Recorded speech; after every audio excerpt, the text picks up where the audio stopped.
Nosso tema hoje é dores existenciais. Dores existenciais. A chamada foi a definição do que é uma dor existencial. Uma dor existencial é aquela que está conosco, que não tem a ver com nenhuma situação específica, que caminha, aquele mal-estar que perdura dentro em nós. Eu acredito que esse mal-estar, essa dor existencial, aconteceu lá atrás, no Jardim do Éden, quando nós perdemos o nosso relacionamento com o nosso Deus. E é algo que nós convivemos, é algo que está dentro em nós. E é muito interessante que muitos cristãos religiosos dizem que nós não podemos ter essa dor. Que essa dor, ela acaba. Sim, ela acaba. Esta dor existencial acabará somente quando nós chegarmos à presença do nosso Criador. Um dia, toda essa dor vai se dissolver. Nós o veremos assim como Ele é. Então, o que nós fazemos enquanto caminhamos aqui? Nós trabalhamos algumas das nossas questões, alguns das nossas compulsões, lidamos com os nossos traumas emocionais, com os nossos maus hábitos, e essa dor é amenizada. Porém, uma vertente da nossa palestra de hoje à noite é esse período em que nós vivemos, que é a pós-modernidade. Eu acredito que a dor existencial, ela se avolumou, ela se avoluma de um jeito como nunca antes. Então, tem algumas partes que eu gostaria de ler para vocês. A nossa cultura pós-moderna se pauta no que um sociólogo, Bauman, chamou de modernidade líquida. É a premissa de que o que temos não é mais algo sólido, consistente.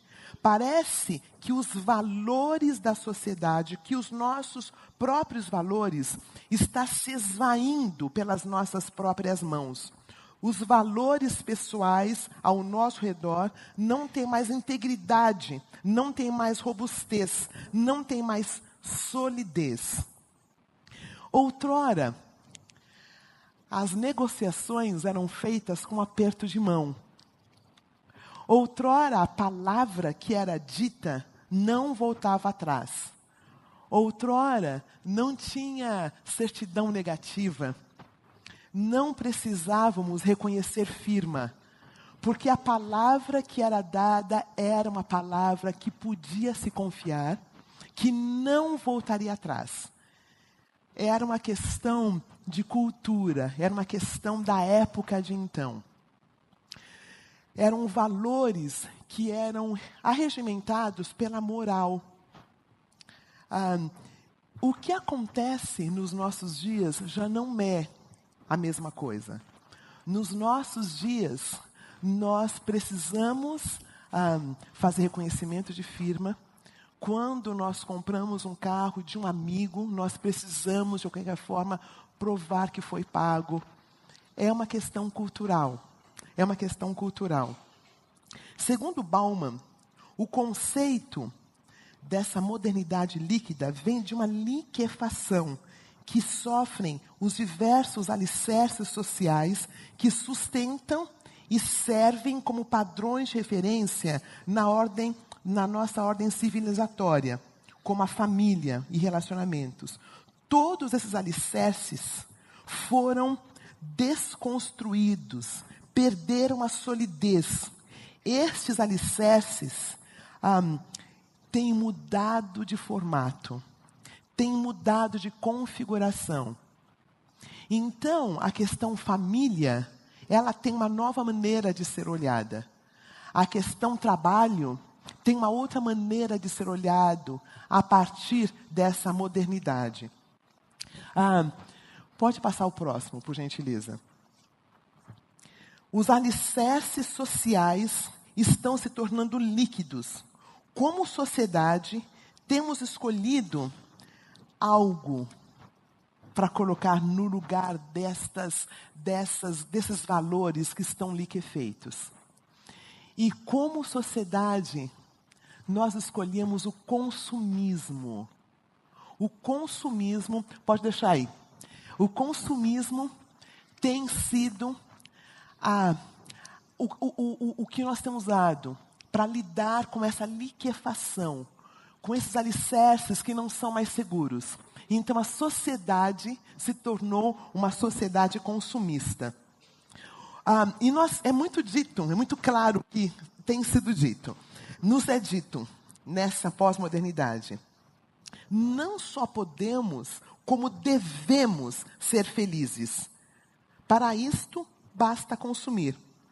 Para qualquer necessidade, há sempre uma variedade de produtos ou serviços a ser consumidos. Então, como o século XXI, nós começamos e nós partimos para esse consumismo. Então, nós consumimos relacionamentos, nós consumimos alimentação, comida, nós consumimos drogas, nós consumimos viagens, entretenimento, nós consumimos mídias sociais e nós consumimos sexo. Nunca na sociedade houve um consumo como nós temos tido no século XXI. É o século do consumismo. Por quê?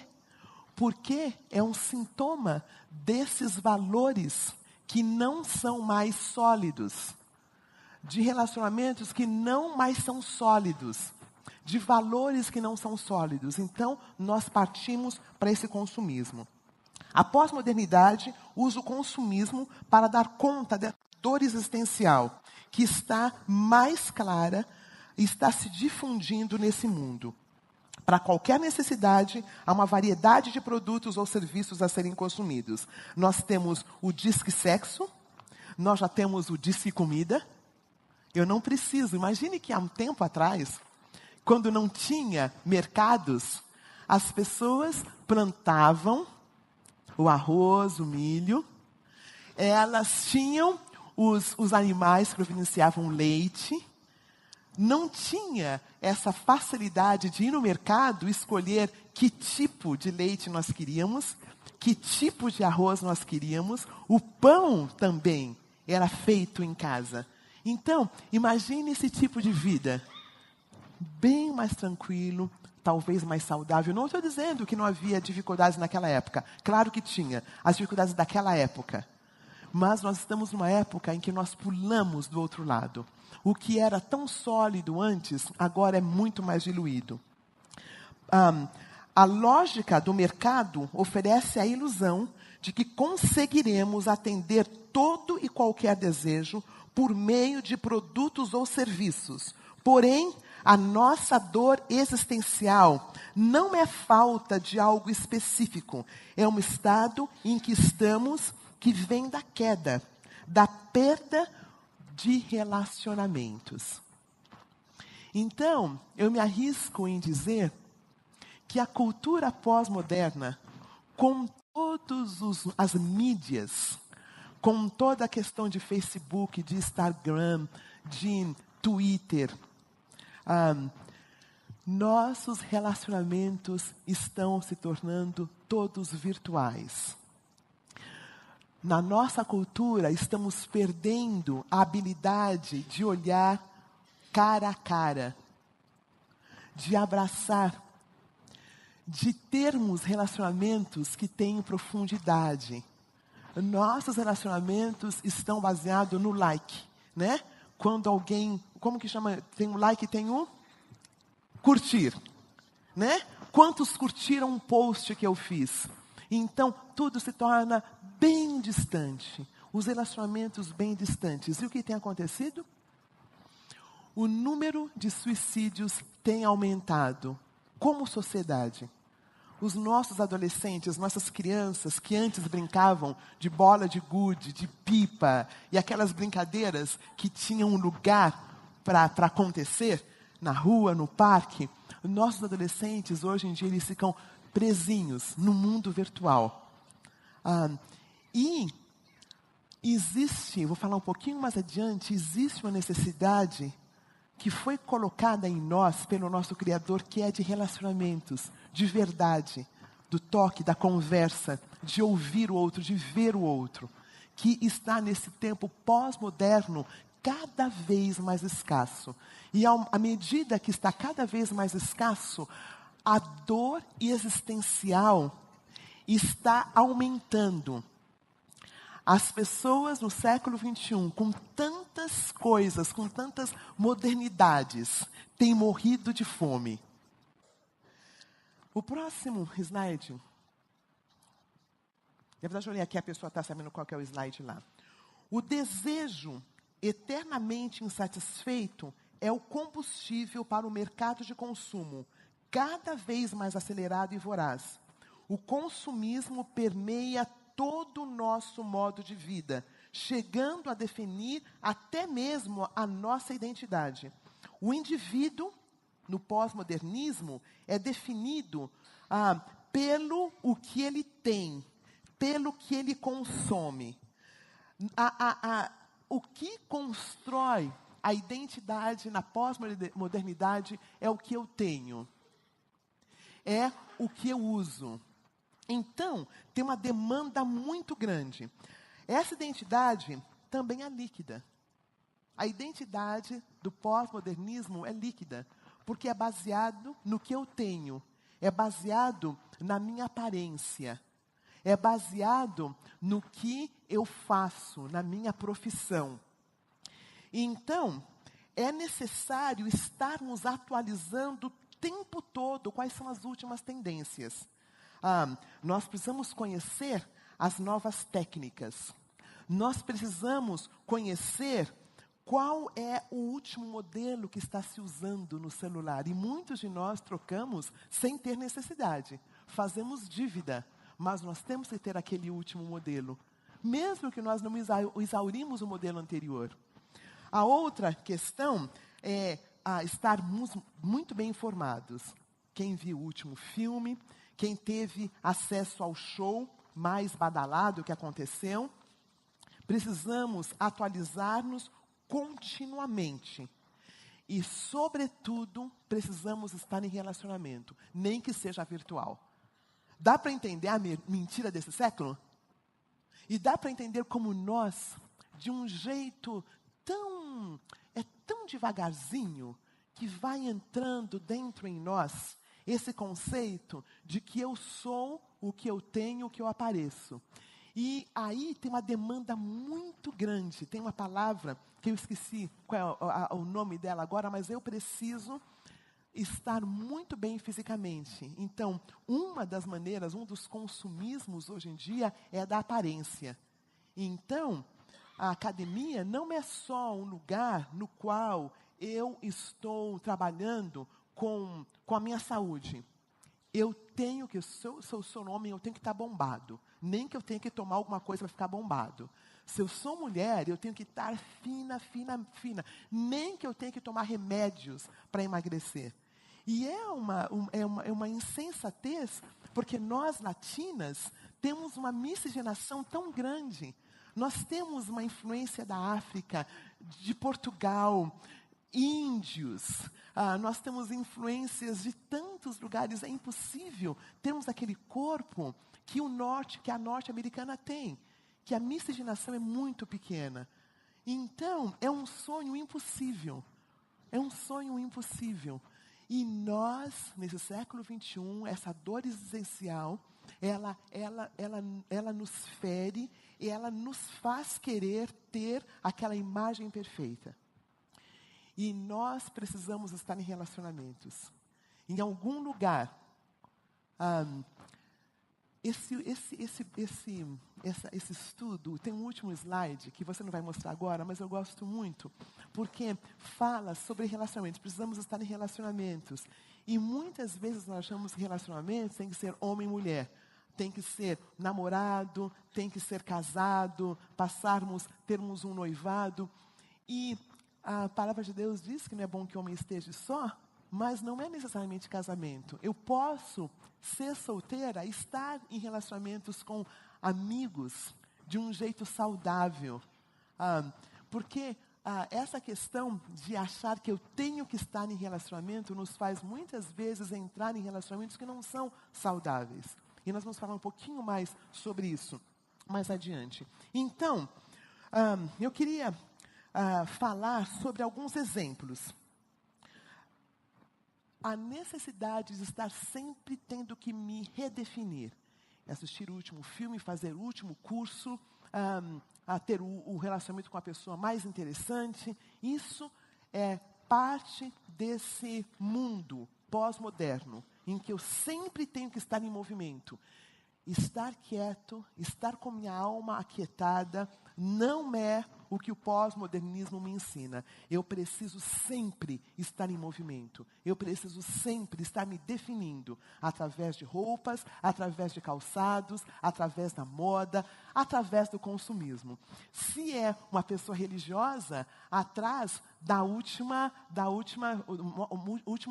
gospel fashion que tem, né? Através do último gospel fashion, que é ou cair, ou levantar, ou declarar, e existe isso dentro do mundo cristão também.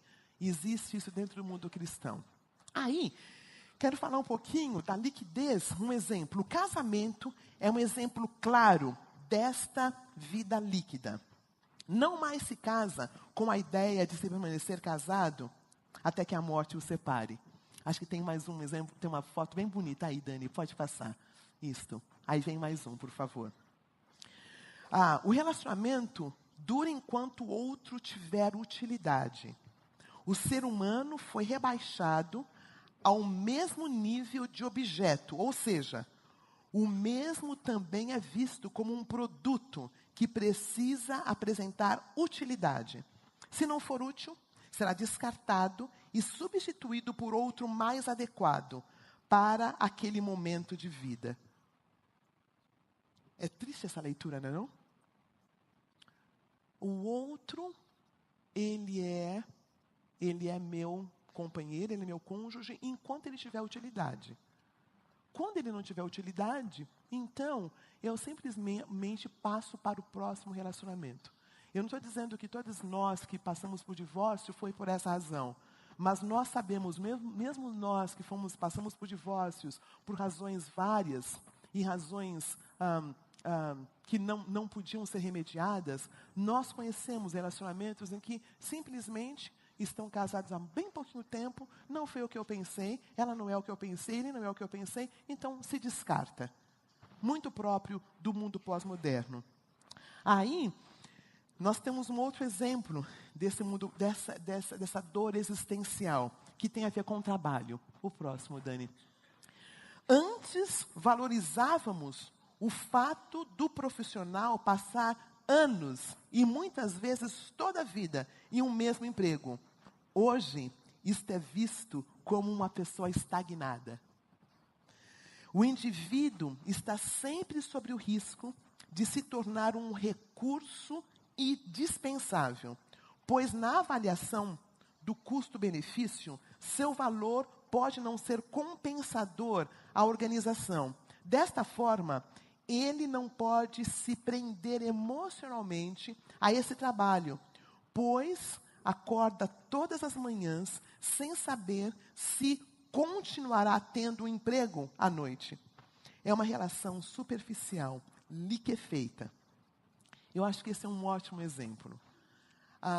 Hoje em dia, não importa quanto tempo nós estamos nesse trabalho, quanto nós entregamos a nossa vida a esse trabalho, se nós não formos mais produtivos, nós somos mandados embora, com todos os direitos. Essa sensação de não termos mais o respeito pelo que nós fazemos é algo que tem acabado com a nossa sociedade.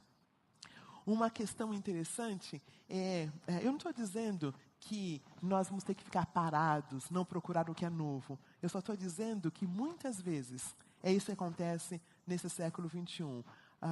Quem tem trabalho tenta ficar o máximo possível, mas entende que você pode ser mandado embora da noite para o dia. Nós não temos mais o amparo. Pode passar, Dani, por favor. O próximo. Nós não temos mais o amparo que nos era oferecido por sólidas relações de amizade da própria família. O ser humano pós-moderno é um indivíduo que se sente permanentemente desamparado.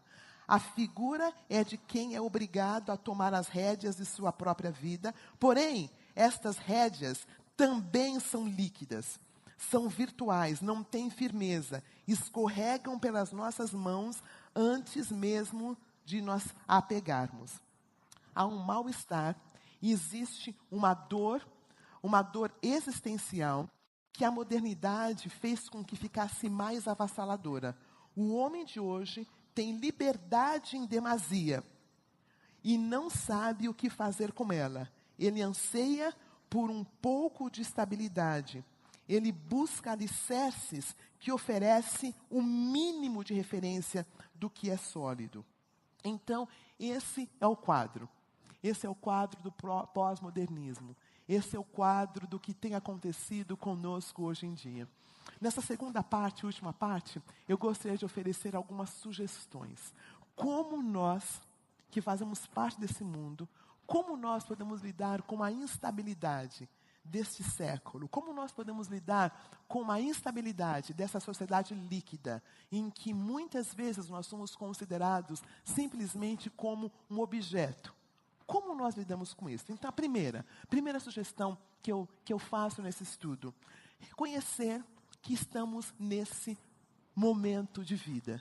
Reconhecer que nós temos muitos privilégios nesse mundo pós-moderno. Muitos privilégios educacionais. Nós podemos viajar como nunca se viajou antes. Tem novas descobertas nesse período. Muitas coisas boas acontecem, mas tem um momento também que tem a ver com esse desamparo. Reconhecer. E a Bíblia fala sobre isto. Ela fala assim: no mundo tereis aflições, tende bom ânimo, eu venci o mundo. Também Jesus, na oração, quando ele é assunto aos céus, ele fala: Pai, eu não peço que os tire do mundo, mas que os livre do mal. Então, isso foi bem orquestrado, foi bem falado por Jesus sobre esta época. Isso não é novo para Deus. Isso não é novo nos planos divinos. O pós-modernismo não foi algo que escapou e Deus não sabe o que fazer. Foi dito que nós passaríamos dificuldades, que nós teríamos dores existenciais. Primeira sugestão, reconhecer. Eu também faço uma observação aqui, que a teologia da prosperidade fez responsável por um dano incalculável, pois é uma teologia materialista. Fala que eu preciso ser cabeça e não cauda. Fala que eu preciso ter determinado carro. Se eu não tiver determinado carro, mostra que eu não estou andando com o Deus Altíssimo.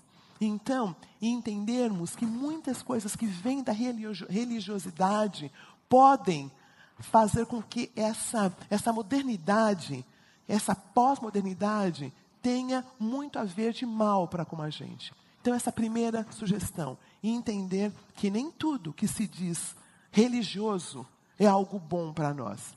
Segunda sugestão, cultivar o contentamento. Cultivar o contentamento. Eu queria ler um texto bíblico, que está em... Na verdade, vou ler esse primeiro que fala. Cultivarmos o contentamento. Deixemos de utilizar os analgésicos para combater esse desamparo estrutural. Esse desamparo estrutural não é porque eu não estudei direito. Não é porque eu nasci numa família simples. Esse desamparo tem a ver com a nossa existência. Tem a ver com o pecado que entrou, que avassalou com cada um de nós. E eu queria ler um texto falando nesse contentamento. Está numa carta que Paulo escreveu a Timóteo, no capítulo 6. Quem tiver aí em papel ou então virtual, pode procurar, tá? Tem coisas boas no mundo virtual também. 2 Timóteo, segunda carta que Paulo escreveu a Timóteo, na verdade, na primeira. Na primeira carta que escreveu a Timóteo, no capítulo 6, versículo 6, ele fala. 1 Timóteo, capítulo 6, versículo 6, ele fala. De fato, a piedade com o contentamento é grande fonte de lucro, pois nada trouxemos para esse mundo e nada podemos levar. Por isso, tendo o que comer e com o que vestir, estejamos com isto satisfeitos. Os que querem ficar ricos caem em tentação, em armadilhas e em muitos desejos descontrolados e nocivos, que levam os homens a mergulharem na ruína e na destruição. Pois o amor ao dinheiro é a raiz de todos os males. Algumas pessoas, por cobiçarem o dinheiro, desviaram-se da fé e se atormentaram com muitos sofrimentos. O contentamento, nós no domingo, essa comunidade tem falado sobre generosidade. Esse contentamento, Salmo 23 fala assim, porque o Senhor é meu pastor, nada vai me faltar. Porque Ele é meu pastor, nada vai me faltar. O contentamento com o que eu tenho. Deixarmos de acreditar na mídia que nós precisamos do novo carro, que nós precisamos do novo telefone, que nós precisamos do novo sapato, que nós, mulheres, temos da nova bolsa, que nós temos do novo, seja lá o que for. Contentamento. O contentamento é de grande valor. Em outro texto que nós usamos de um jeito bem errôneo, é Filipenses 4:13, fala assim, posso todas as coisas naquele que me fortalece. Esse é o versículo que nós usamos. Mas aí, quando a gente olha o contexto é mais complicado. Se a gente olharmos no capítulo 4 de Filipenses 4:13, eu queria começar com o versículo 12. Sei o que é passar necessidade, e sei o que é ter fartura. Aprendi o segredo de viver contente em toda e qualquer situação. Seja bem alimentado, seja com fome, tendo muito ou passando necessidade. Tudo posso naquele que me fortalece. Fica diferente quando lê o contexto, né? Fica diferente, né? Porque, lembra, na teoria da prosperidade, tudo posso. Eu sou cabeça, eu não sou cauda, eu posso tudo. Mas quando a gente lê o contexto, às vezes, a gente consegue fazer aquela viagenzinha, ou viagenzona, e às vezes, algum mês, algum ano, não dá para fazer a viagenzona. Às vezes, dá para nós comermos fora, que é muito legal, e às vezes não dá para comer fora. O problema é quando eu acho que a minha felicidade está na viagenzona para fora do país. O problema é quando eu acho que comer fora o tempo todo é o que me define. Aí é que a complicação vem. Contentamento, queridos, nos ajuda com essas dores existenciais. E entender que a vida é mais que o alimento. Que o alimento é parte da vida, mas não é a vida. Que o entretenimento é parte da nossa vida, mas não é a nossa vida. A outra sugestão é os grupos de apoio. Pertencer a um grupo de apoio. Pertencimento, eu diria que é a chave para essa questão de dor existencial. Teve uma senhora que deu uma palestra aqui, que falou que o oposto da dependência é a conexão. Vocês lembram? Uma senhora baiana, uma psicanalista. O oposto da compulsão é o pertencimento. Quando eu sinto que eu pertenço, quando eu sinto que eu faço parte, quando eu me sinto amado, quando eu me sinto amada, a dor existencial, esse mundo pós-moderno, não consegue me engolir. Quando eu estou em relacionamento profundo, quando eu consigo abrir o meu coração, dizer o que dói, quando eu consigo fazer partilhas, quando eu consigo falar, quando eu consigo nomear, a outra pessoa consegue me enxergar. Porque veja o que nós fazemos no século 21. na pós-modernidade? Nós colocamos máscaras. Máscaras sempre foram colocadas e todos nós usamos. Mas a questão é, com que frequência e quão grossa é essa máscara? No século XXI, nós aprendemos a não falar das nossas necessidades no mundo aí fora. Porque é um perigo abrir. Porém, num lugar como o nosso do Celebrando, nós aprendemos a falar. Sim, eu estou me sentindo assim. E quando eu falo sim, eu estou me sentindo desta forma, se o sentimento não é bonito, por exemplo, quando eu falo sim, eu tenho raiva de tal pessoa em tal situação. A raiva já está lá, eu só consegui falar sobre isso. E quando alguém escuta aquilo que eu falei e respeita isso que eu falei, existe algo dentro de mim que move. Porque se nós pensarmos, Jesus Cristo, ele ouviu muitas pessoas, concordam? Ele permitiu que as pessoas falassem. E a não ser os religiosos, ele as ouvia e ele as respeitava. Em nenhum lugar da Bíblia nós vemos Jesus Cristo correndo atrás de alguém para dizer que ele fez errado ou certo. Eu fiquei fascinada quando eu cheguei a essa conclusão. Em nenhum lugar do Evangelho nós vemos Jesus Cristo correndo atrás de uma pessoa para dizer, olha, você fez certo ou você fez errado. Ele permitia que a ficha do outro caía.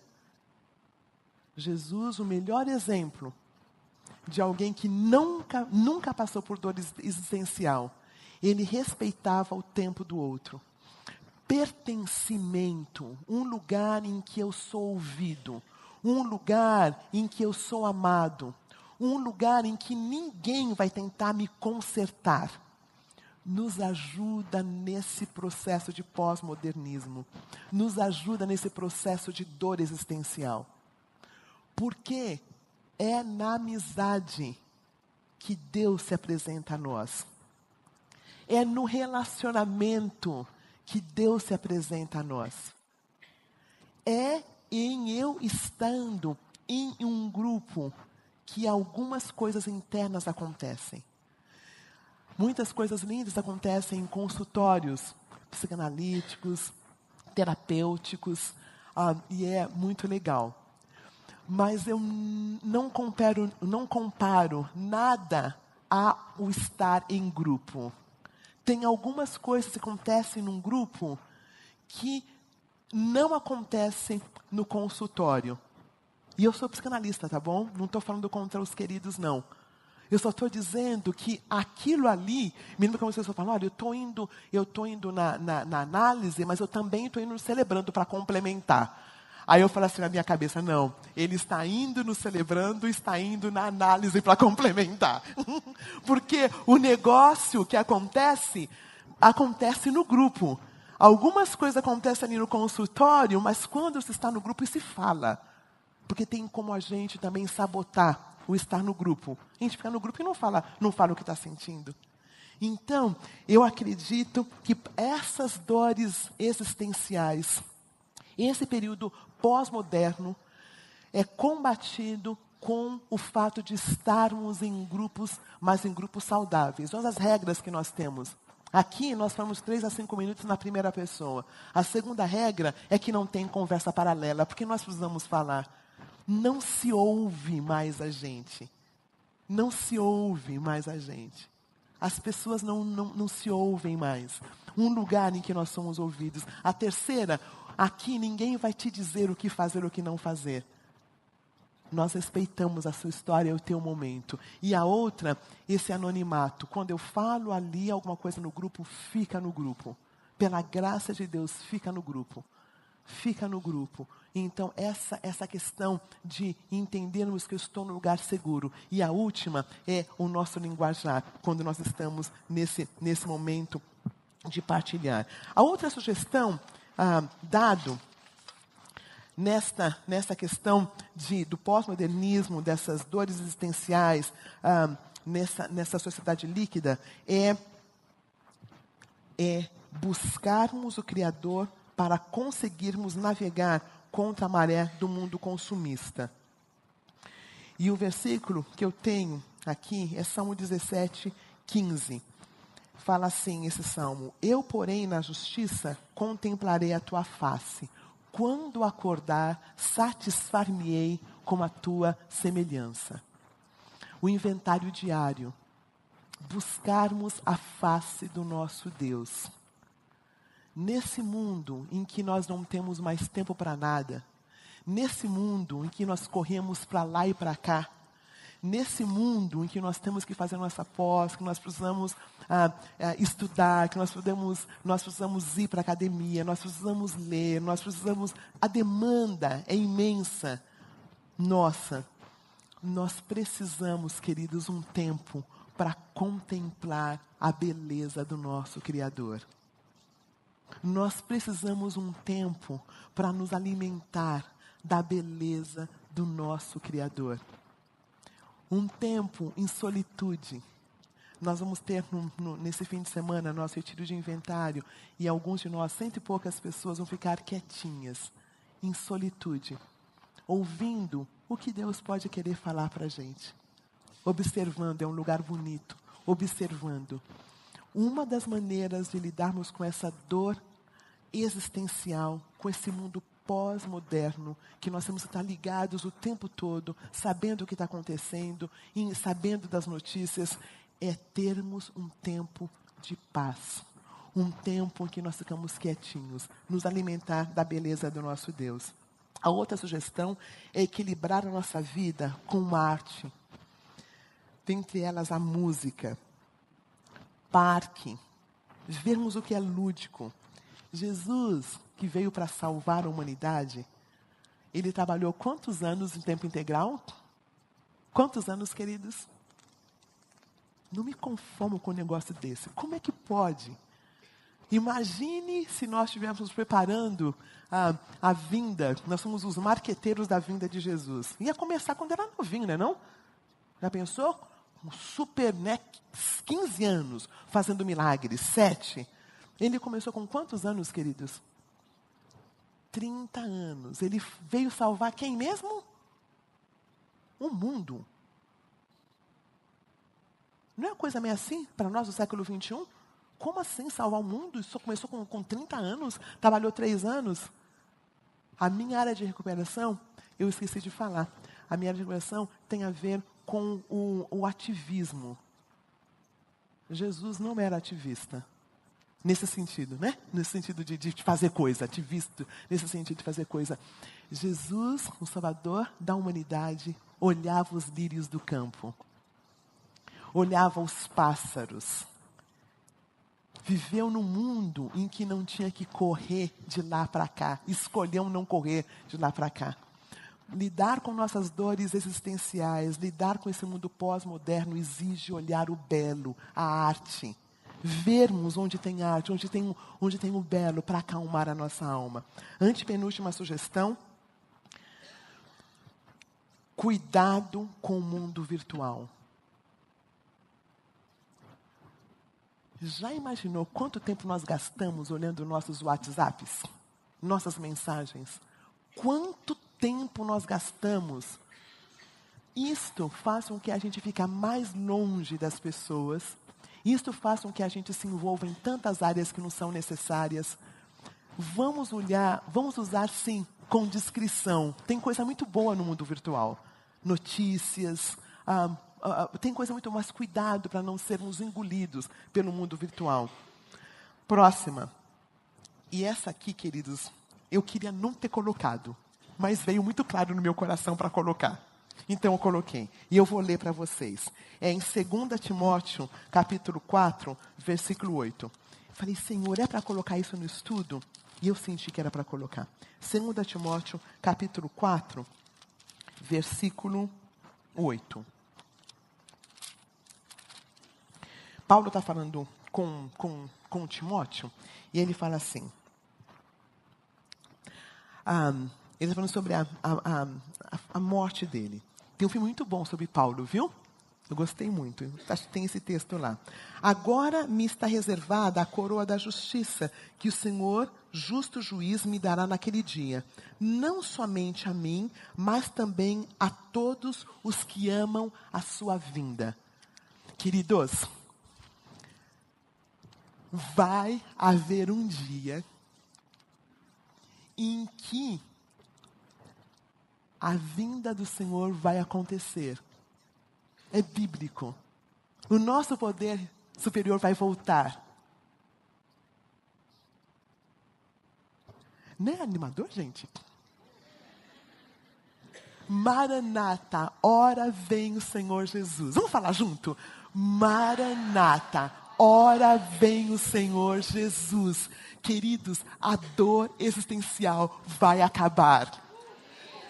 Não é o fim. Não é o fim. Nós não vamos ficar com essa dor existencial o resto de nossas vidas. Vai vir. E a Bíblia fala que existe um presente especial para aqueles que almejam esse dia. E eu acho que a gente tem se perdido um pouquinho, né, gente? Assim, eu estou falando de gente que ama Deus mesmo, não de religioso, mas gente que ama Deus, até nós estamos nos perdidos. Porque não vai ser sempre assim. Ele vai vir. E vai ter um dia que nós não passaremos por essas dores existenciais. Não vai amarmos a vinda dele. Entender que vai haver um dia que nós estaremos com ele, na glória. Isso nos ajuda muito nesse processo. No grupo de passos, nós estávamos falando da semana passada, sobre agradecimento. Agradecimento nos ajuda a lidar com as dores existenciais. Ser grato. Ser grato. Agradeça a Deus pelo dia. Agradeça a Deus pela alimentação. Agradeça a Deus pelo friozinho gostoso. Agradecermos a Deus pelas catástrofes que nos ajudam a descansar um pouquinho. A greve da semana passada. A gente perdeu o dinheiro, mas ganhou tempo. Agradecermos a Deus. Ter uma atitude de agradecimento, queridos, nos ajuda contra as dores emocionais, como as dores existenciais. Agradecimento. Agradecimento por um Deus que vai voltar. Por um poder superior que não nos deixou sozinho, que está agindo. Agradecimento. E entendermos que isso também vai passar. E a última sugestão é... última. O doar, o investir fora de nós mesmos. Sairmos do nosso mundinho de vitimização. Eu não sou responsável pelo que fizeram comigo. Pelo abuso que eu sofri, pelo meu pai que me deixou, pelo divórcio que eu passei. Eu não sou responsável, mas eu sou responsável pelo que eu faço com o que aconteceu comigo, certo? Eu sou responsável para lidar com o que aconteceu comigo.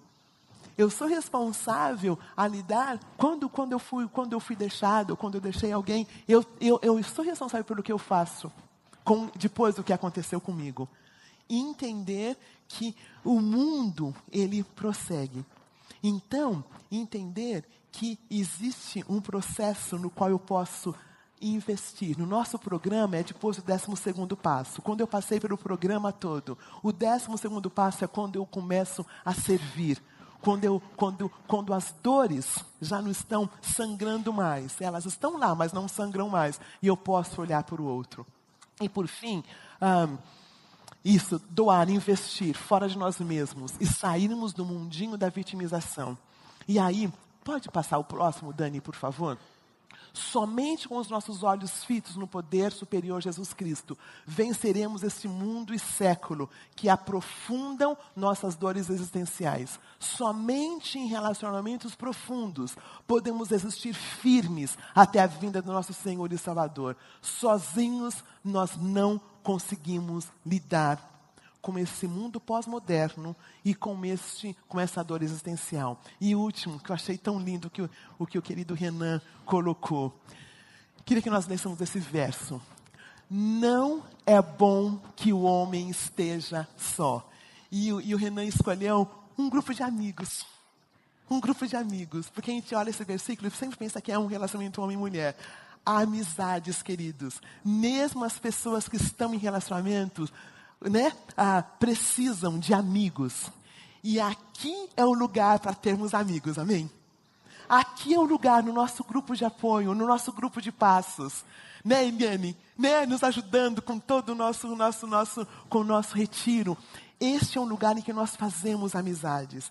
Este é um lugar, não é perfeito, porque não chegou no céu ainda. Tá? Mas é quase perfeito, viu? É quase perfeito. Sabe por quê? Porque mesmo que aconteça errado, acontece, não porque a gente planejou, acontece porque não deu certo. Mas existe um coração agradecido, existe um coração que quer que continue. Então, a minha oração essa noite é que Deus nos ajude nesse processo de lidarmos com essas dores existenciais, olhando para Jesus, o autor e consumador de nossa fé, olhando para o outro. Queria falar uma última palavrinha. Esse amor a Deus, evidenciado pelo amor que eu tenho ao meu irmão. Sabe como eu sei quanto eu amo a Deus? Quanto eu amo o meu irmão. E não é aquele bonitão que gosta de mim, não. É aquele chatinho, mala. Pensa no seu amigo mala. Pensa o quanto você gosta dele. É o quanto você gosta de teu Deus. Porque o teu Deus ama o seu amigo mala muito. Muito. O nosso Deus ama o nosso amigo mala muito. E não é que tem que ficar com ele o tempo todo, convidá-lo para jantar na nossa casa, comer pizza. Mas não, querer o bem dele. Querer o bem dessa pessoa. Se tiver fome, dá para comer. Se tiver sede, dá de beber. Isso é bíblico. Agora tem aqueles amigos que a gente caminha mais próximo. Amém por esses também. Né? Que a gente pensa num negocinho, num cafezinho, a gente quer chamá-lo e tudo mais. Estes também são pessoas que demonstram o amor de Deus. Então a minha oração essa noite, queridos, é que Deus nos ajude a entender que dores existenciais vão passar. Que entender que em relacionamentos nós voltamos a ter a conexão que nós perdemos lá no Éden. No Éden nós perdemos a conexão. Veio um Jesus Cristo para nos dar a conexão novamente. Que quando chegarmos à eternidade, vai estar totalmente conectado. Que Ele nos ajude nesse processo, para a honra e glória dEle. Nós vamos dividir em grupos. E a pergunta que nós vamos ter hoje à noite, que nós vamos falar, sobre a qual nós vamos responder, se você quiser, é: como estou tratando a minha dor existencial? Como eu estou lidando com o mundo pós-moderno? Quem está ganhando? É o mundo pós-moderno, mas em que área? Fez sentido a pergunta? Como eu estou lidando com o mundo, com minha dor, como estou lidando com minha dor existencial? Qual é a sugestão que eu posso usar para lidar com minha dor existencial? Dessas sugestões que eu dei, qual pode ser útil no caminhar nesse processo, um com o outro? Tá bom? Eu queria que nós ficássemos em pé novamente, por favor.